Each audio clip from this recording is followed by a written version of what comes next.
This video is about the first meeting with the stakeholders of the EIFFEL project. This meeting is part of Work Package 5, the development of the EIFFEL climate change applications based on GEOSS. And it particularly addresses pilot number 1 in task 5.1, assess the impact of climate change adaptation measures for our Rice River Basin. The meeting took place in a hybrid mode with many of the attendees at IHE Delft and the others online on 23rd of March 2023. All very much for joining this meeting. We have an agenda because we have many things that we would like to cover in this morning. As usual, this is not super strict agenda, but it will be good if we can cover all these topics that we have proposed during the morning.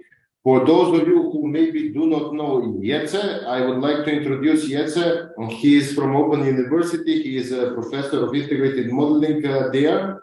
And I think he is now the promoter of Boriana. Am I right, Jetse? Yeah. And he joins now our meeting. We can also maybe briefly present ourselves to Jetse. I think that our team here, Jetse, at IHE consists of Claudia. Hi, good morning. Hello. Halkian. Hello. Good morning. Yes. Once again. Okay. Yes. Haris and Irfan, our PhD and MSc students, And myself. and Joanna, and we are all working together in this project. And online we have Frank, our colleague from the province of North Brabant, him you know maybe. Yeah, I know. Yeah. Of course, and Thomas is very helpful colleague from the water board of Brabant Delta. Him and Case, his colleague, have been very helpful in this project in the past. Excellent. And we are really appreciating their contributions. Yeah. So that's for the introductions. We all know what we are doing here. So I think it's best if we just start. The first item is Haris to present where we are with the hydrological model that we are going to use for our pilot and for our application. So Haris, please go ahead. Maybe you can take the seat of your... Hey, good morning, everyone, once again. So I will be presenting the hydrological model that we have built using the tools MikeSheet and MikeLemma. So it is an overall description of the model. This main picture in the middle is explaining what are the different components of the model, and where we have used different inputs, and I will be telling one by one what are these inputs, and also describing which in which component which are the main equations that this model is using. So for the rainfall, we are using mainly the data tree of the gauge stations, and we have also tried using the radar data, but I will be explaining in the next slide. And for the potentiality, we are using the data from the Gilze line weather station, and we are considering it a uniform over the entire catchment. And for the canopy interception model, we are defining it by the two things. One is the putting land cover, which is available at 100 meter resolution, and then according to these green land covers, what are the land use type, we are defining different vegetation parameters and giving the values of the leaf area index and the root depths, and for that we have adopted these values from the NHI. And then for the overland flow and the river, we are defining it by the EUDEM, which is available at 25 meter, but we the scale of the model is 500, so we are aggregating this one up to the 500 meters. And then for the river network, we are defining it in the MikeLemma, and then we are also providing 7 automated piers which are on the Ahu Rise, and 22 fixed piers which are on the other branches. If we look into the unsaturated zone, then the soil here is being defined by using the topology by the Lucas-Top soil physical properties, and mainly there are two types of soil according to this map. One is the sandy loam, another is the loam.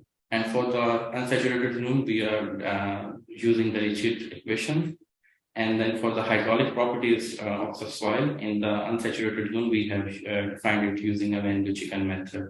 And we have taken these values of different hydraulic properties from the Zeta program. For the groundwater component saturated, we are considering the depth as 80 meters. And then here we are defining it with finite different equation. And the other of the things which are in the saturated zone, I will be discussing them in the coming. So firstly, we will be looking at the discharge. For the discharge, we have considered these 3 stations. This one is on the outlet, and this one is in the middle reach of the river, which is in the Netherlands part. And this one, this is the first point when the water is entering into the Netherlands. So we have a good correlation coefficient and the kg and the NASH at all of these points, and the model is performing satisfactory in this regard. And this one is the graph showing the simulated and versus observed discharge on the annual mean monthly discharge. So each value is the average value of each month. So first one is for the January and so on. And the black one is the same observed one, and the blue one is the simulated one. And then in all of this point, you can see like in each of these months, there are little differences, but mostly the model is catching the trend and picking up the values. And if you look into the groundwater, so we have tried to select different points in all of the catchment. Some of the points, the data were given by the water board, but a few of the other points, we have taken it from the time log and the Province Blenders website for the Belgian part. And we are considering this one for the model evaluation or for comparing on the groundwater levels.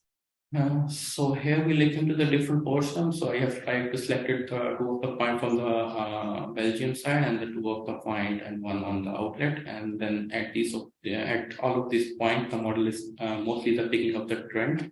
And also it's giving us a good correlation value for all of these points here. So if we look into the different simulated results based on the actuality, what is summer rain and what is the winter rain.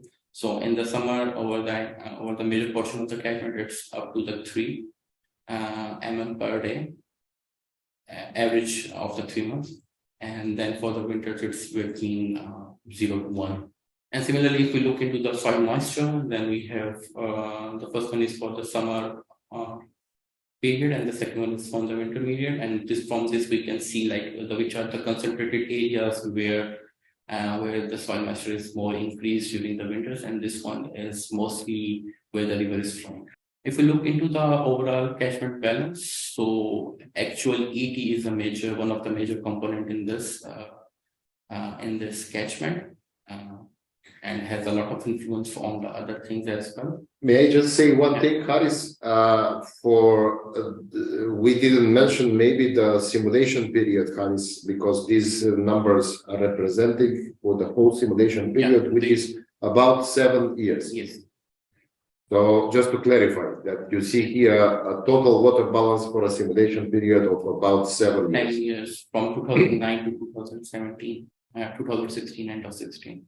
And then this figure is also showing how much overland flow which is contributed to the river and how much is the storage change. So considering this water balance and when we will be talking about the future scenarios, so we can have a look on this one in order to compare what will be the effects on the different components.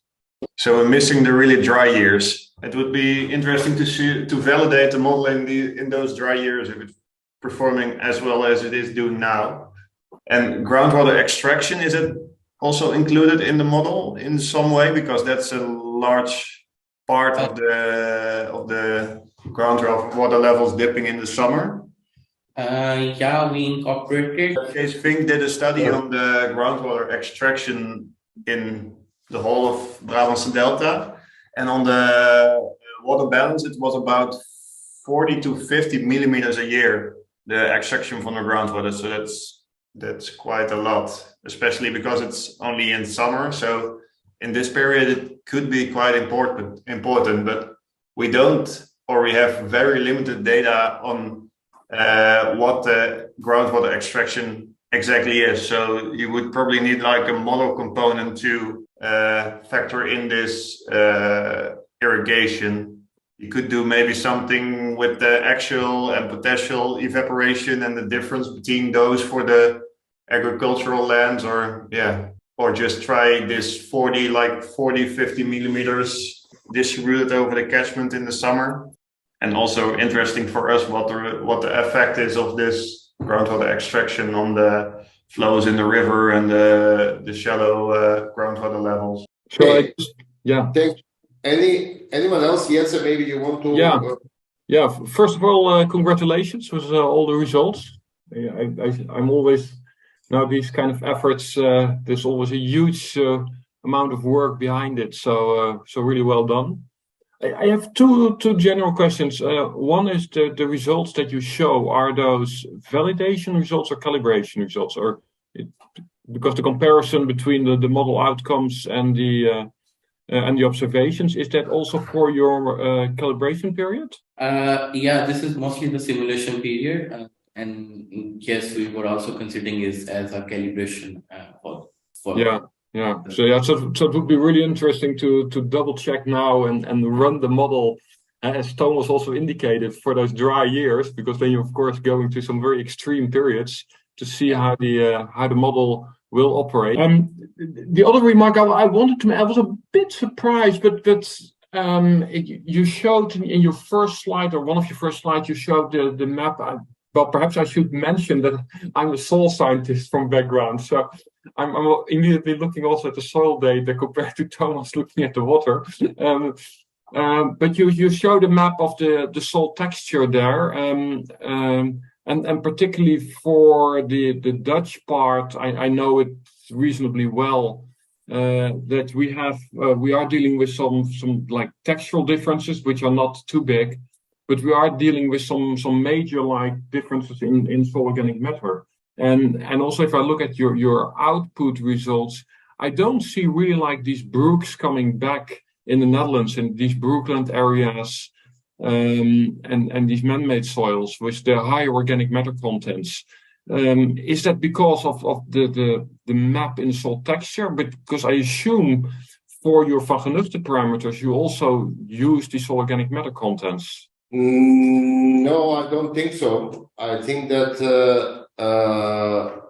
that doesn't play a role in this method. Because what we are doing is we are only calculating the hydraulic properties of the soils. Okay, any other questions, Boriana, maybe or not? No, sorry, I have a small question. I'm allowed to. Frank here. Two questions, I think. We're talking about improving this model all the time. Do we have an idea when we think it's good enough for the simulation when to carry out with it? Because you can do this for ages, of course, but what are the essential parts that are missing now? Do we have that clear? And when are we happy with it? Because it seems, to me, pretty good, apart from the organic matter issues that Jetse talked about.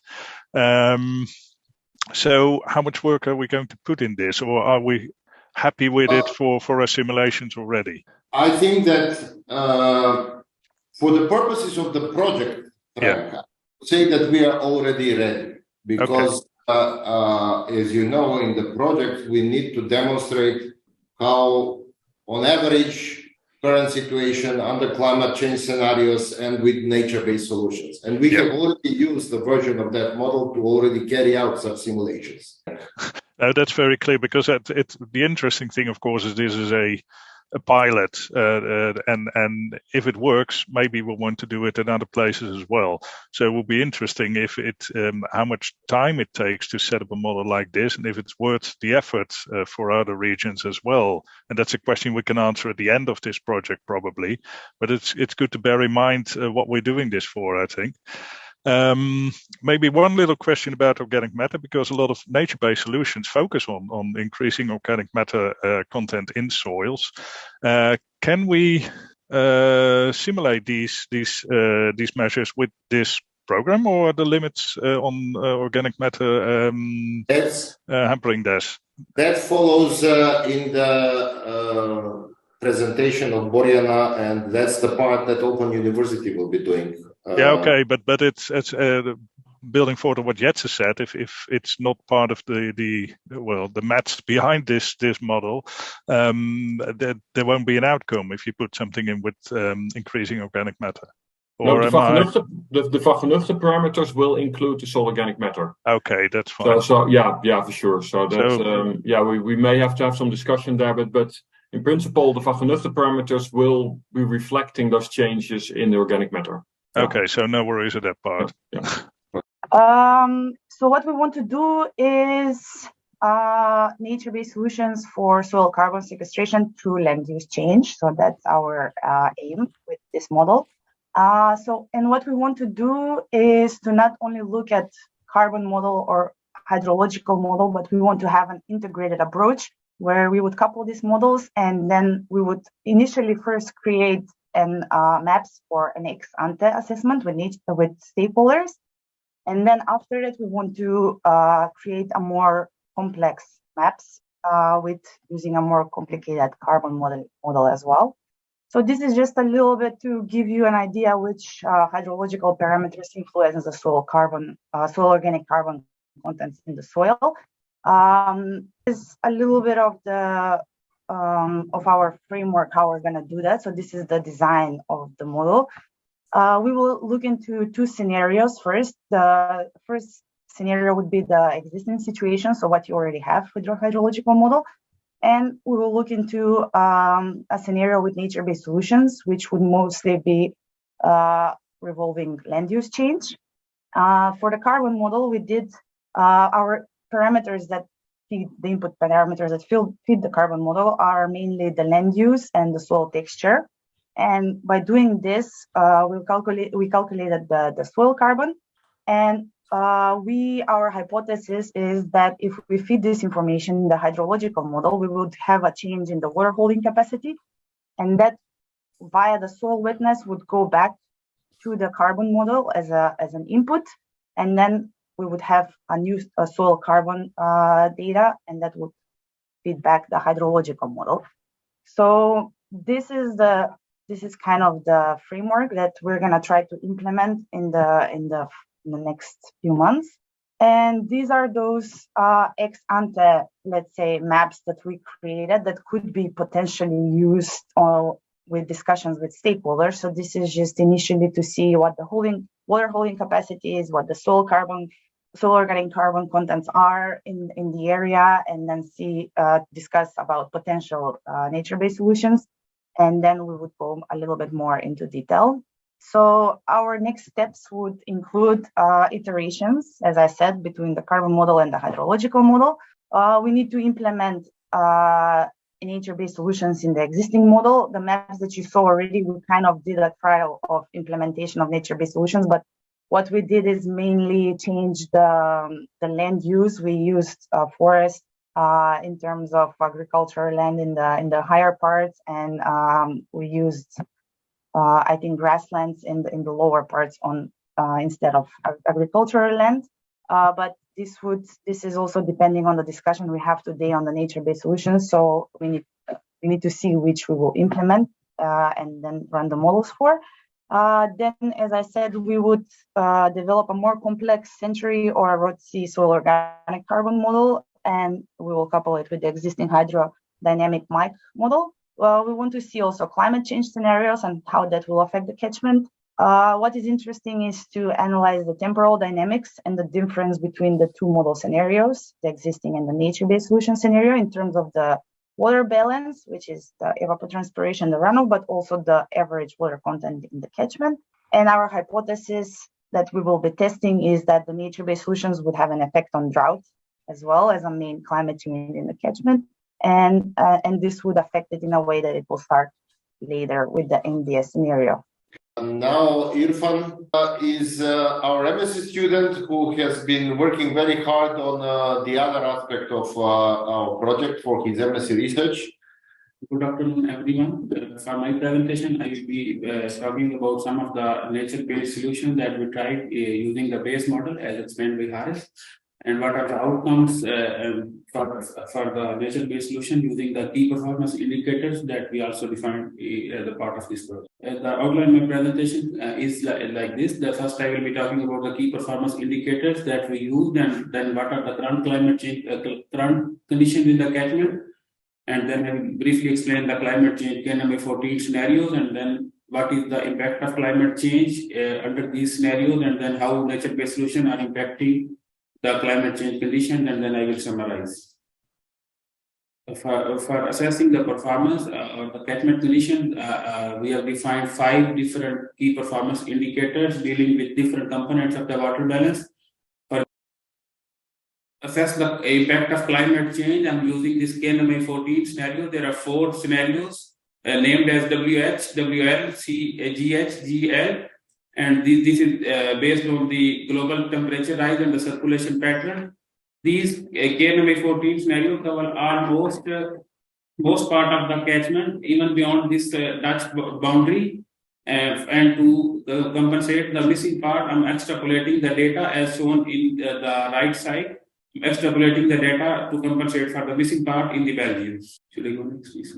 These are the model simulation cases for assessing the climate change impact. First one is the base model, that is the base model, and then I'm running this base model with the different KNMA14 scenario and assessing what will be the impact of this climate change condition under different scenarios on the base model. The first one is the groundwater, surface water availability. This is the base condition. I'm plotting 3 of the scenarios and comparing with the base condition for almost all the scenarios. The number of band days for spring and summer, they are going higher, and for even WX scenario, there are some days in the autumn that are also going into bands.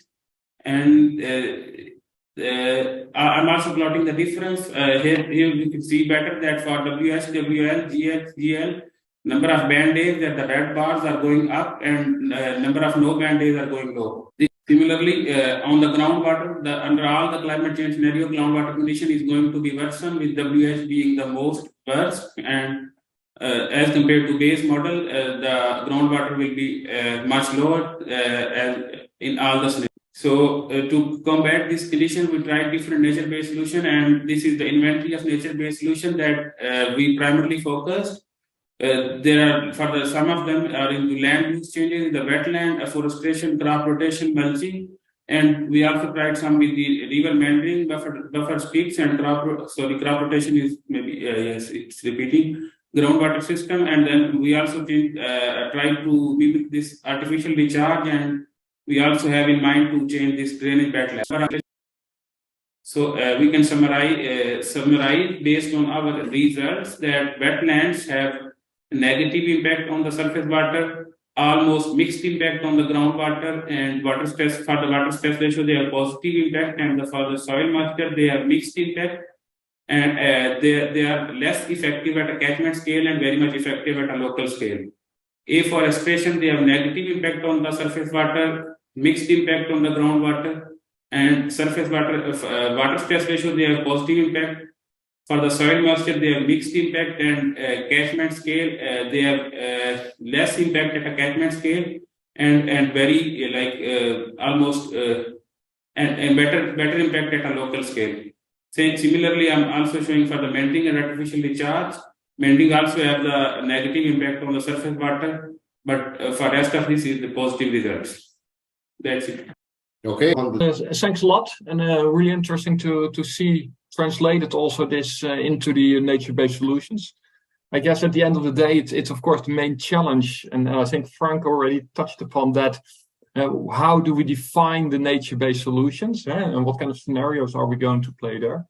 I do a little bit more like technical questions. You showed the maps of the soil moisture index, and I noticed that on the maps there was quite some deviation in terms of the borders. And I was just wondering, yeah, you also see it here, on this one, but I was referring to it in the earlier, but this is fine. So you see this border effect. Is that because it is the border of the catchment, and as a result has a very different soil moisture index, or is that really like a border effect of the model? It's mostly because of the model, because this is not nothing to be done with the nature-based solution. It's a bit with the model. That model has a fixed boundary, head boundaries at the outer periphery. That's why it's like that. Like the nature-based solutions, what will happen is that the organic matter contents of the soil will increase, and that will change the hydrological parameters of your soil. Well, I have a question, maybe two. They were very fast with all the abbreviations, so I couldn't get a real defined picture of what you actually did. But I was wondering, if you look at nature-based solutions, the effects you see on your map are very much focused on the actual place where you implement that certain nature-based solution. I was wondering, if you look over time, it might take a long while for some nature-based solutions to actually get some real effect in the landscape, and maybe not in the place where you implement them, but elsewhere. Does that show in these results? I'm not sure what the time frame is you did your calculations in. For this, I'm running the model from 2043 to 2050 for 7 years. But I'm also having results at a catchment scale and a local scale. For most of my results, they are fully distributed for each part of the catchment, so we can see that which part of the catchment is being impacted by the nature-based solution or not. So my results, they are fully distributed for most of the areas. Does it take 10 years or does it take 20 years after you change your land use? That's a very interesting question from a policy point of view. The Co-Adapt project, we produce a sort of opportunity map for nature-based solutions, and that could be interesting to match it with this work you've done now to see if you can use it for. I will now briefly show this website that we have. It's really just to be a basis for our discussion. I think that this is the current structure that we are proposing for the web application. The look and feel is kind of similar to what we have in the project. And the idea is that we will have several pages. This is something that we have discussed internally and a little bit with Angelique and Boriana, I think. That this will be just information part. So here we have the description of what the project is about, what we are doing here in this web app. And then we have this line here that you see on top, which is a little bit like the order of what we have today. So we have models and data, where we will have two sections, one on hydrology and one on soil carbon. And this is why I was asking Boriana about types of data, because in the soil carbon, we would like to include just some model results. Then we will have climate change scenarios, where we will present the scenarios and maybe some results of some selected KPIs and maybe some selected outputs of how the situation gets worse under climate change. So here we have just some description of the scenarios at the moment. This is just to have something so that it's clear what will be there. And then similarly to have some examples of nature-based solutions considered and some example results. So these are not yet the strategies. The KPIs that we are using, we may consider moving this somewhere earlier in this menu. We will list these same KPIs that we have presented today here, explain them. So these tabs are there to do the explanation mainly. Not to actually present a lot of results. The results, the most important part of the application that we have not developed yet is here. And this is what I'm saying, that in a couple of months, we should start thinking what should be there as in terms of adaptation strategies and how we will present this information to users. I know that that is maybe not super satisfactory, and Frank would like to be able to see this on and off and playing and designing of own strategy, but I think it's not feasible that we could do that in the short period of time. Is it okay if we agree that it will be like that? Well, at some point we must be practical, I suppose. So. It would be still interesting to see what we can change when we change the water management of the area by raising all the water levels. Yes, we could, for example, increase the drainage level at certain locations in certain areas, upstream, midstream, whatever you would be proposing. Yes. That would probably keep more water into the subsurface. Yeah. So that could be quite effective, I would say, measure for our target to deal with droughts. Towards the end of this work package, when we have to develop the final application with all the modeling, and that for me is sometime end of June, beginning of July, it will be great if we can have one first meeting, maybe with not super broad group of stakeholders, but broader than current group of people that we are in the project, plus Thomas and Case, to get an initial feedback on what we would have at that time. What you're doing now is looking at the whole catchment, which means that we need other stakeholders to come in as well, especially people from Belgium, from Flanders, I think. I think some of our colleagues that were present at the Co-Adapt final conference might be very much interested in this story as well. Yes, Maarten, for example, yeah, yes. So we should invite them anyway. Yeah. And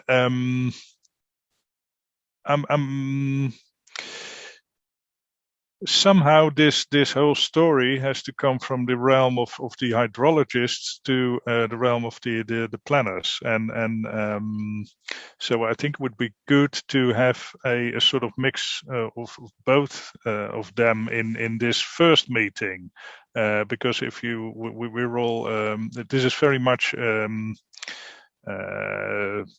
what should I call it, specialist driven, more or less. From our maybe some people that are involved in the project planning and project execution. Yeah. Like I think this map could be used when we start a project here to check if there are any like meekoppelkansen, we call it in Dutch. I don't know the exact word in English, but